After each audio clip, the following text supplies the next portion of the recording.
কাউকে তুচ্ছ করা, কাউকে নিয়ে ব্যঙ্গ করা, হাসি তামাশা করা, এটা করো না, এটা কবিরা গুনাহ। মানে এমন কোনো কথা বলো না যাতে তোমার ভাইয়ের মনে কষ্ট হয়, এরকম কিছু বলা যাবে না। আমরা অনেক সময় এটা করে ফেলি, এমন কথা বলি যেটাতে আরেক ভাই বা আরেক বোন কষ্ট পায়। আমরা খুব সিম্পলি বলি, কিন্তু এটা কবিরা গুনাহ। এটা কি?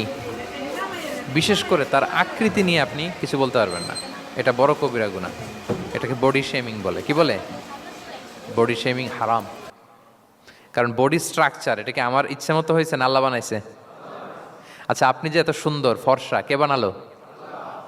হ্যাঁ, আবার আরেকজন যে একটু শ্যামবর্ণের, তাকে কে বানালো? আপনি লম্বা, কে বানালো? কেউ খর্বাকৃতির খাটো, তাকে কে বানালো? তাহলে আপনি আকৃতি নিয়ে তাকে যদি ঠাট্টা করেন, আসলে কি ঠাট্টা কি তাকে করা হলো নাকি আল্লাহকে? কারণ আসল ডিজাইনারটা কে?